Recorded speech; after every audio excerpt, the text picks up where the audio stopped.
Halo, selamat pagi anak-anak hebat. Bertemu lagi dengan Bu Novi di materi IPS. Nah, hari ini kita akan membahas materi terakhir untuk IPS di semester pertama ini. Materi yang akan kita bahas ada 3 submateri. Yang pertama narkoba, yang kedua komoditas ekspor, dan yang ketiga MEA atau singkatan dari Masyarakat Ekonomi ASEAN. Nah, apa itu narkoba? Apa saja yang menjadi komoditas ekspor Indonesia dan apa itu MEA? Mari kita simak penjelasan berikut. Yang pertama yaitu narkoba. Bu Novi yakin kalian sudah sering sekali mendengar kata narkoba. Hanya memang sebagian besar dari kita masih asing dengan yang namanya narkoba. Sering mendengar istilahnya tetapi masih asing dengan barangnya. Bu Novi harap kalian tidak terlibat dengan yang namanya narkoba sampai kapanpun juga dan jangan pernah coba-coba untuk mengkonsumsinya. Nah, narkoba singkatan dari narkotika dan obat-obatan berbahaya. Biasanya narkoba disebut juga dengan nafsa.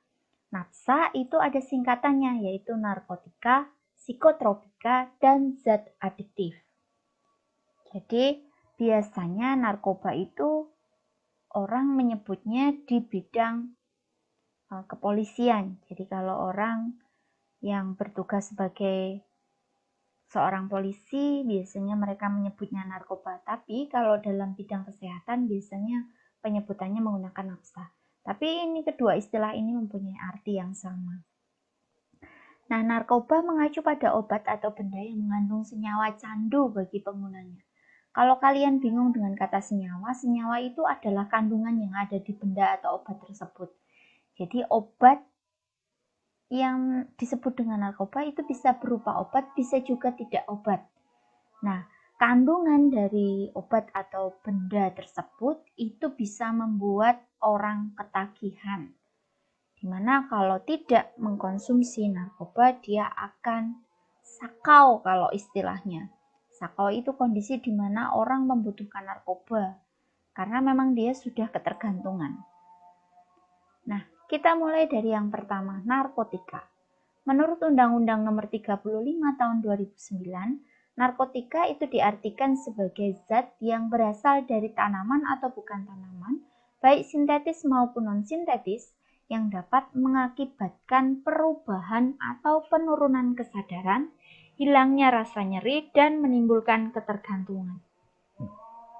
Jadi yang menjadi was-was bagi kita itu jika kalian menemukan suatu benda, suatu zat, suatu obat yang mengakibatkan kesadarannya itu menurun, kemudian bisa menghilangkan rasa nyeri, tapi ada efek sampingnya yang lain, yaitu menimbulkan ketergantungan, maka bisa jadi itu termasuk dalam narkotika. Tapi tidak selalu obat pereda rasa nyeri itu merupakan narkoba ya anak-anak. Kalau obat pereda rasa nyeri yang diresepkan oleh dokter, itu biasanya obat pereda nyeri untuk membantu kita ketika kita memang mengalami nyeri itu. Tapi biasanya dengan dosis tertentu, jadi tidak selamanya kita meminum obat rasa nyeri, penghilang rasa nyeri tersebut. Berbeda dengan narkotika. Nah, contoh narkotika, Bu Novi hanya menyebutkan beberapa. Kalau kalian ingin pelajari lebih lanjut, kalian bisa mencari di internet. Yang pertama adalah ganja. Ganja ini sering sekali kita dengar di televisi. Bentuknya memang seperti daun, seperti ini, seperti daun singkong. Kalau Bu Novi mengatakan bukan daun singkong, tapi malah daun jarak, tapi ukurannya kecil, ya bentuknya seperti ini. Yang kedua adalah opium. Opium ini memang jarang kita dengar di televisi, tapi bentuk seperti ini itu merupakan opium dan masuk dalam kategori narkotika. Yang ketiga, kokain. Bu Novi tidak bisa membedakan yang namanya kokain dengan serbuk putih yang lain karena memang Bu Novi belum pernah melihat langsung yang namanya narkotika kokain itu yang seperti apa. Yang keempat, morfin. Sama halnya dengan kokain. Morfin pun Bu Novi juga belum pernah melihat secara langsung, jadi Bu Novi hanya bisa menunjukkan gambarnya seperti ini.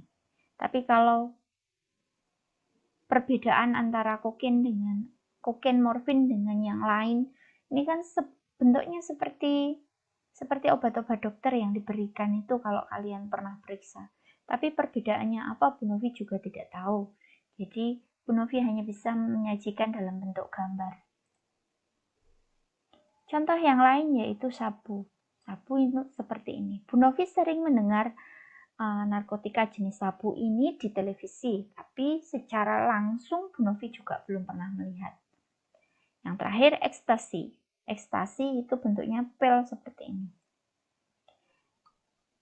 Tadi kita sudah mempelajari tentang narkotika, sekarang kita akan berkenalan dengan yang namanya psikotropika. Ingat, tadi NAPSA itu singkatan dari narkotika, psikotropika, dan zat adiktif. Nah, yang kedua yaitu psikotropika. Menurut Undang-Undang Nomor 5 Tahun 1997, psikotropika adalah suatu zat atau obat, baik alamiah maupun sintetis bukan narkotika, yang memiliki khasiat psikoaktif melalui pengaruh selektif pada susunan saraf pusat yang menyebabkan perubahan perilaku dan aktivitas mental. Yang menjadi penekanan adalah perubahan perilaku dan aktivitas mental.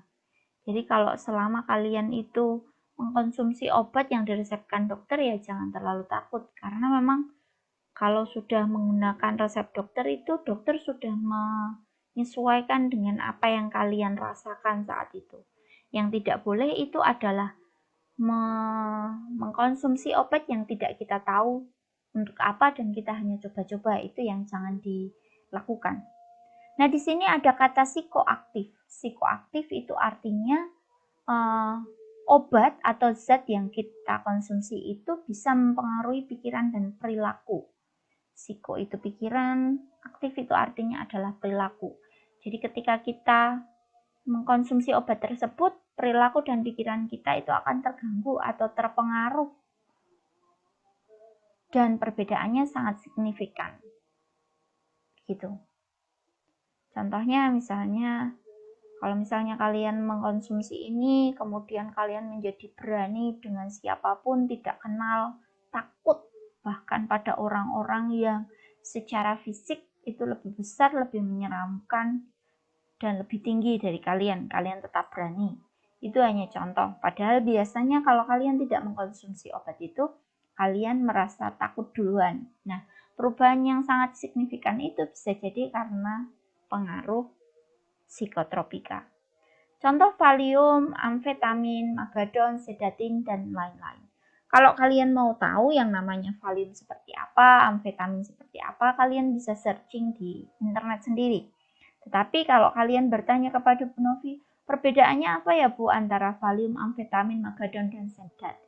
Bu Novi juga tidak bisa menjelaskan secara detail karena secara pengalaman Bu Novi belum pernah melihat secara langsung. Begitu. Yang terakhir adalah bahan adiktif atau zat adiktif. Ini artinya sama. Bahan adiktif atau zat adiktif itu artinya adalah bahan alamiah, baik sintetis maupun semi-sintetis, yang dapat mengganggu sistem saraf pusat. Contohnya alkohol.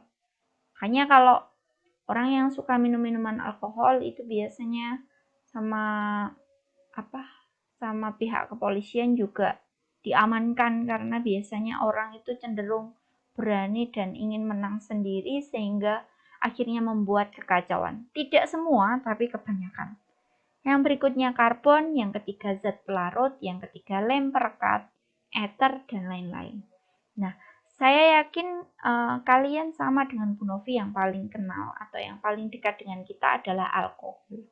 Tidak semua minuman beralkohol itu dilarang.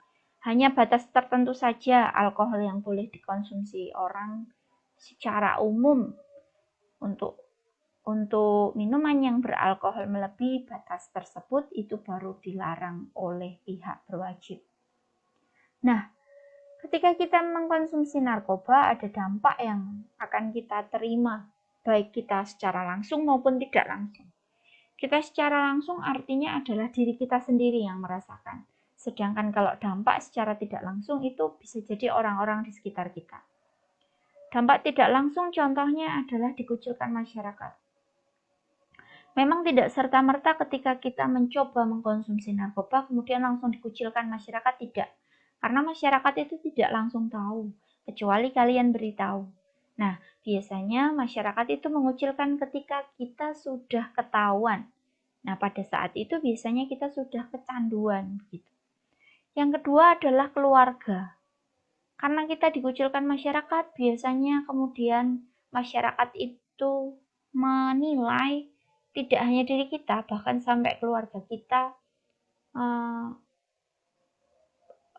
hal-hal yang kurang mengenakan, misalnya orang tuanya tidak bisa mendidik anak, dan seterusnya. Sehingga keluarga kita itu juga ikut merasakan akibatnya, yaitu merasa malu. Bahkan tidak sedikit keluarga yang ikut dikucilkan. Jadi misalnya anaknya yang mengkonsumsi narkoba, orang tuanya, kakak adiknya ikut dikucilkan masyarakat. Yang ketiga, mendekam di penjara. Ini jika sampai ketahuan pihak berwajib. Nah, dampak langsung yang kita rasakan ketika kita sudah ketergantungan narkoba, yang pertama adalah menyebabkan penyakit HIV atau AIDS. Memang ini tidak semua orang yang mengkonsumsi narkoba itu kemudian menderita penyakit ini. Tapi dengan mengkonsumsi narkoba, kemungkinan untuk menderita penyakit ini itu peluangnya menjadi lebih besar. Yang kedua, menyebabkan depresi mental. Depresi mental itu ada dua kemungkinan. Yang pertama karena kita kecanduan narkoba sehingga apa yang kita lakukan itu tidak nyaman karena kita harus selalu mengkonsumsi narkoba. Depresi mental yang kedua bisa terjadi karena kita dikucilkan masyarakat dan merasa tertekan karena keluarga kita pun ikut merasakan dampaknya. Begitu. Demikian tadi untuk narkoba. Sekali lagi kita berkenalan dengan narkoba bukan berarti Bu Novi ingin mengajak kalian untuk lebih dekat dengan narkoba, bukan. Tapi Bu Novi ingin mengajak kalian untuk hati-hati dengan narkoba, jangan coba-coba, intinya itu. Jangan berpikiran hanya sekali saja mencoba. Tidak ada kata sekali, jadi lebih baik tidak untuk narkoba. Kapanpun, dimanapun, dan sampai kapanpun.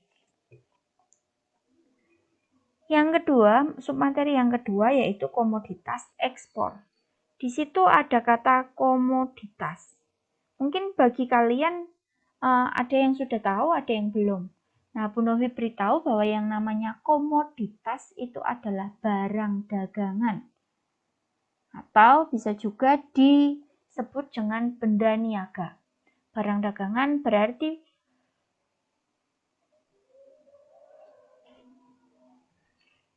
berkaitan dengan kegiatan jual beli. Nah, kita akan membahas terlebih dahulu istilah ekspor dan impor agar kita tidak terbalik. Yang pertama adalah ekspor. Ekspor itu intinya adalah menjual, tapi kegiatan menjual tersebut itu dilakukan ke luar negeri. Contohnya misalnya kalian itu mempunyai kebun salak, kemudian salak tersebut panen. Nah, panenan salak kalian itu dijual ke Malaysia misalnya, maka itu namanya adalah ekspor.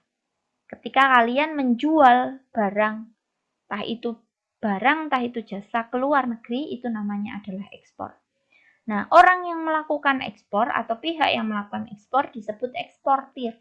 Karena mengapa di sini tidak Bu Novi sebut orang? Karena bisa jadi yang mengekspor itu bukan orang personal atau satu orang saja, tapi bisa jadi sebuah lembaga, organisasi, bahkan perusahaan. Maka Bu Novi sebut dengan pihak. Produk yang dijual disebut barang ekspor atau komoditas ekspor. Jadi produk bisa barang, bisa jasa, yang dijual ke luar negeri itu disebut dengan komoditas ekspor.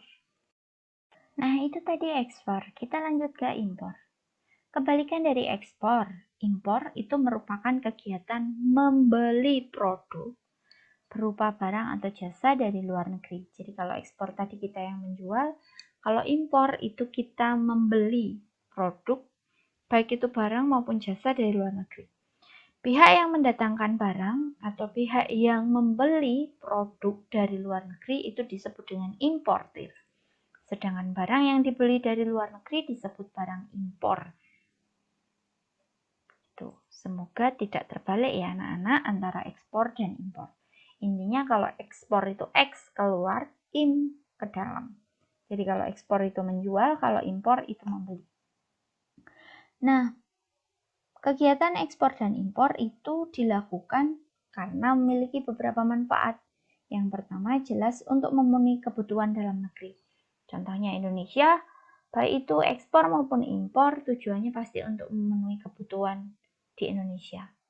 Yang kedua, untuk memperkenalkan sumber daya alam yang ada di suatu negara. Yang ketiga, membantu negara lain untuk memenuhi kebutuhannya. Kita mengekspor, misalnya kita mengekspor salak ke Malaysia. Tentu kita membantu Malaysia untuk memenuhi kebutuhan salak di sana. Yang berikutnya adalah meningkatkan devisa negara. Di situ ada kata atau istilah devisa. Devisa negara. Devisa itu artinya adalah pendapatan atau alat pembayaran luar negeri yang dapat ditukarkan dengan uang luar negeri. Jadi kalau kita melakukan kegiatan jual beli dengan negara lain, maka yang dipakai adalah uang luar negeri, biasanya menggunakan dolar. Karena dolar itu yang biasa dipakai di banyak negara. Kemudian yang berikutnya adalah untuk mempererat hubungan antar negara. Yang terakhir adalah meningkatkan produksi kedua belah pihak. Itu manfaat dari ekspor dan impor. Sekarang kita akan melihat komoditas ekspor Indonesia. Ingat, komoditas itu adalah produk, baik itu barang maupun jasa, yang dijual ke luar negeri dari Indonesia. Jadi yang mengekspor adalah Indonesia. Nah, data yang Bu Novi pakai ini adalah data tahun 2019, karena komoditas ekspor dan impor setiap negara setiap tahun itu kemungkinan besar berubah-ubah, karena kebutuhannya juga berbeda-beda. Sehingga kalau kalian nanti searching kemudian kok datanya tidak sama persis dengan yang Bu Novi sampaikan, sekali lagi Bu Novi sampaikan, yang Bu Novi tuliskan, yang Bu Novi paparkan di sini adalah data tahun 2019. Untuk data tahun 2020 kalian bisa melihat atau mencari tahu sendiri. Yang pertama adalah minyak bumi. Tidak dapat kita pungkiri meskipun hasil minyak bumi dari Indonesia itu menurun, tetapi kita masih bisa mengekspor minyak mentah. Minyak mentah itu berarti minyak bumi yang belum diolah. Nah, minyak bumi yang dihasilkan oleh Indonesia itu dikirim ke Filipina, Singapura, Australia, Malaysia, Jepang, dan Cina. Gas bumi itu dijual ke Singapura, Korea Selatan, Taiwan, dan Jepang. Minyak bumi dan gas bumi itu biasanya disebut dengan komoditas migas. Minyak dan gas, singkatan dari itu. Jadi kalau kalian ditanya komoditas migas Indonesia dijual atau diekspor ke ada Singapura, ada Filipina, ada Malaysia, ada Jepang, dan seterusnya. Nah, kalau tembaga, kemudian teh, kopi, cengkeh, kopra, karet, dan seterusnya, itu namanya adalah komoditas ekspor non-migas. Komoditas ekspor non-migas yang pertama yaitu tembaga, dikirim ke Singapura, Thailand, Cina, Korea Selatan, dan Jepang. Timah putih ke Singapura, Belanda, Inggris, dan Korea Selatan. Rokok ke Brunei Darussalam. Yang berikutnya adalah semen ke Filipina, Thailand, Cina, tekstil ke Thailand, Australia, Brunei Darussalam, Singapura, Arab Saudi, Jepang, dan Hong Kong, kopi ke Jepang, Amerika Serikat, Singapura, dan Benelux. Benelux itu singkatan dari Belgia, Nederland, Luxembourg. Teh ke Pakistan dan Singapura, pupuk ke Thailand, Filipina, Malaysia, Australia, kayu lapis ke beberapa negara ini. Nah, ini tidak harus dihafalkan semua ya anak-anak. Cukup kalian tahu saja bahwa semen itu harus kemana. Jangan dihafalkan setiap negara, setiap komoditas itu diekspor kemana. Nanti kasihan kalian. Nah, berikutnya adalah komoditas impor atau barang impor atau barang yang dibeli Indonesia dari negara luar. Yang pertama adalah barang elektronik, alat transportasi, mesin industri, alat berat, itu berasal dari negara Jepang, Korea Selatan, Benelux, dan Jerman. Oh ya, sebelum Bu Novi lanjutkan, selain yang diekspor tadi hasil kehutanan, perkebunan, migas, dan non-migas, itu ada hasil industri dan hasil perikanan yang juga banyak dihasilkan oleh Indonesia. Kalau perikanan itu seperti udang, ikan laut, ikan kaleng itu banyak diekspor ke Singapura dan Malaysia, sedangkan kalau hasil industri tergantung industrinya. Jadi seperti anyaman dan ukiran, batik itu banyak ke Brunei Darussalam dan Singapura. Nah, kita lanjut ke impor. Kalau beras itu dari Thailand, kita tahu bahwa di Thailand itu ada sebutan lumbung padi ASEAN, maka yang pertama beli, maksudnya kalau kita di negara kita kekurangan, diprediksi kurang, maka biasanya membelinya dari Thailand. Selain dari Thailand, kadang juga dari Vietnam, Pakistan, Myanmar, dan India. Kedelai dari Malaysia, Argentina, Ethiopia, Amerika Serikat, biji gandum dan meslin dari India, Singapura, Kanada. Wah, Indianya double, maaf ya anak-anak. Tepung terigu dari India, Ukraina, Jepang, Turki, dan Sri Lanka. Gula pasir dari Thailand dan seterusnya, jagung dari India, Brasil, Amerika Serikat, daging sejenis lembu dari Selandia Baru, Singapura, Korea Selatan, lembu itu dari Australia, daging ayam dari Malaysia, dan garam dari India, Jerman, Singapura. Meskipun kita sebenarnya di negara kita menghasilkan, tapi kebutuhan yang diperlukan di satu negara itu masih kurang, sehingga membutuhkan untuk impor. Itu tadi materi yang kedua. Yang ketiga yaitu tentang masyarakat ekonomi ASEAN atau yang biasa disingkat dengan MEA. Singkatannya menggunakan huruf kapital semua ya anak-anak, karena memang ini singkatan untuk sebuah kerjasama. Sebelum kita bahas secara lebih lengkap tentang MEA, Bu Novi ingin mengajak kalian mereview tentang kerjasama yang dilakukan oleh Indonesia. Kerjasama itu adalah hubungan antar negara, baik Indonesia dengan negara lain, satu negara yang lain maupun dengan banyak negara. Indonesia menerapkan sistem politik bebas aktif. Di sini sistem politik yang dianut oleh Indonesia itu ada dua kata, bebas dan aktif. Bebas artinya Indonesia itu mempunyai kewenangan atau hak penuh untuk mengatur, menjalankan, mengembangkan negara sendiri. Aktif artinya Indonesia itu berpartisipasi aktif dalam mewujudkan ketentraman, kesejahteraan, keamanan masyarakat dunia. Jadi bebas di negaranya sendiri, aktif di dunia untuk mewujudkan dunia yang aman, sejahtera. Beberapa macam bentuk kerjasama Indonesia dengan negara lain. Yang pertama yaitu kerjasama bilateral. Bilateral artinya adalah kerjasama yang dilakukan oleh dua negara. Contoh, Indonesia dengan Malaysia saja, atau Singapura dengan Filipina, dan lain-lain. Yang kedua, bentuk kerjasama yang kedua yaitu kerjasama regional, yaitu kerjasama yang dilakukan oleh negara-negara dalam satu kawasan. Jadi kalau bilateral itu dua negara, regional itu satu kawasan, contoh ASEAN. ASEAN itu kerjasama negara-negara di kawasan Asia Tenggara.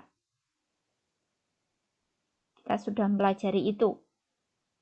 Jadi Bu Novi rasa kalian sudah tahu. Nah, sedangkan kalau Uni Eropa itu merupakan kerjasama yang dilakukan oleh negara-negara di benua Eropa. Contohnya Jerman, Prancis, Italia, Belanda, dan seterusnya. Itu kerjasama regional. Bentuk yang ketiga yaitu kerjasama multilateral, yaitu kerjasama yang dilakukan oleh banyak negara yang berasal dari berbagai kawasan. Tadi yang regional tadi juga memungkinkan banyak negara, tapi kalau multilateral itu kawasannya juga berbagai arah. Jadi tidak hanya dalam satu kawasan, tapi berbagai macam kawasan. Contoh misalnya di bidang ekonomi itu ada APEC. APEC itu singkatan dari Asia, A-nya Asia, P-nya Pasifik, E-nya Economic, C-nya Cooperation. Artinya adalah persekutuan atau persatuan atau kerjasama dalam bidang ekonomi yang dilakukan oleh negara-negara di Asia Pasifik. Yang kedua adalah Bank Dunia. Namanya Bank Dunia itu berarti bank itu ada karena kesepakatan dari banyak negara. Yang ketiga adalah WTO. W singkatan dari World, T-nya Trade, O-nya Organization. WTO itu merupakan organisasi perdagangan dunia. Yang kedua di bidang politik ada yang namanya ASEAN. Yang kedua ada KAA. KAA itu singkatan dari Konferensi Asia Afrika. Di mana di KAA itu para pemimpin-pemimpin negara itu bertemu mengadakan konferensi pemimpin-pemimpin negara di Asia Afrika ya, penafsir tadi kurang. Jadi KAA itu merupakan kegiatan pertemuan pemimpin-pemimpin negara di Asia Afrika untuk membahas perkembangan kemajuan dari negara-negara yang ikut dalam kelompok itu. Yang ketiga adalah gerakan non-blok atau dalam bahasa Inggris namanya adalah Non-Aligned Movement atau disingkat NAM. Gerakan non-blok itu merupakan organisasi internasional yang terdiri lebih dari 100 negara yang menganggap dirinya tidak beraliansi dengan kekuatan sebesar apapun. Beraliansi itu tidak memihak dengan negara manapun yang mempunyai kekuatan yang besar. Yang ketiga adalah, yang keempat contohnya adalah PBB. P adalah perserikatan, B adalah bangsa, B yang terakhir juga bangsa. Itu tadi bentuk kerjasama yang dilakukan Indonesia. Nah, sekarang kita akan masuk ke MEA atau Masyarakat Ekonomi ASEAN. Tahun 2015, ASEAN sepakat untuk memberlakukan pasar tunggal di kawasan Asia Tenggara. MEA merupakan salah satu bentuk kerjasama antar negara anggota ASEAN dalam bidang ekonomi. MEA merupakan realisasi pasar bebas di Asia Tenggara yang telah dilakukan secara bertahap sejak adanya KTT ASEAN di Singapura tahun 1992. Jadi gagasannya sudah lama ya anak-anak. Karakteristik utama MEA. Jadi MEA itu mempunyai ciri-ciri khusus. Yang pertama, pasar dan basis produksi tunggal. Yang kedua, kawasan ekonomi yang kompetitif. Yang ketiga, wilayah pembangunan ekonomi yang merata. Dan yang keempat, daerah terintegrasi penuh dalam ekonomi global. Kesepakatan untuk mengadakan MEA itu bertujuan untuk meningkatkan daya saing ASEAN dan untuk menarik investasi asing. Tidak hanya itu, MEA dibentuk juga dengan tujuan untuk meningkatkan infrastruktur, pengembangan sumber daya manusia dan peningkatan kapasitas, pengakuan kualifikasi profesional, langkah pembiayaan perdagangan, dan pengembangan transaksi elektronik melalui e-ASEAN. Itu tadi beberapa manfaat dari adanya MEA. Nah, investasi asing sangat dibutuhkan untuk meningkatkan lapangan kerja dan kesejahteraan. Investasi itu artinya adalah penanaman modal. Disebut investasi asing karena modal itu berasal dari negara lain di luar negara tertentu. Misalnya kalau kita di Indonesia berarti yang disebut investasi asing, modal itu mungkin berasal dari Singapura atau Malaysia atau yang lain. Nah, pembentukan MEA memungkinkan satu negara menjual barang dan jasa dengan mudah ke negara lain. di seluruh Asia Tenggara. Tetapi hal ini juga membawa dampak, yaitu kompetisi atau persaingan menjadi semakin ketat. Sehingga dengan adanya MEA ini kita dituntut untuk menjadi manusia yang dinamis. Artinya setiap hari, setiap saat harus mau mengembangkan diri, mengembangkan produk yang kita miliki, meningkatkan kualitas, baik kualitas diri maupun kualitas produk yang kita hasilkan, agar produk yang dihasilkan atau jasa yang kita sampaikan itu tetap dibutuhkan. Begitu. Nah, berikut pengaruh MEA bagi Indonesia, yaitu membuka peluang tenaga kerja asing untuk mengisi berbagai jabatan serta profesi di Indonesia.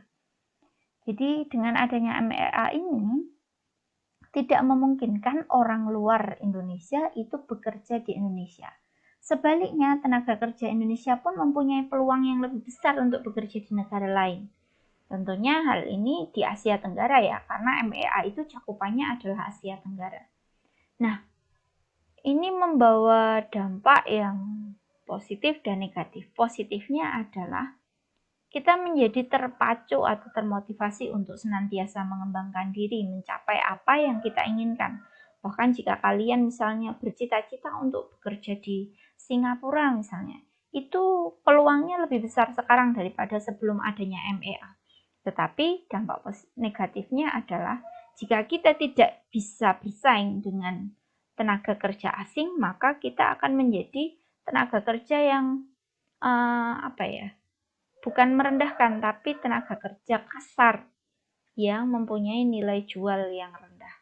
Nah, itu tadi penjelasan dari Bu Novi. Sekarang tugas untuk kalian adalah buka buku Bina Prestasi Tematik halaman 302.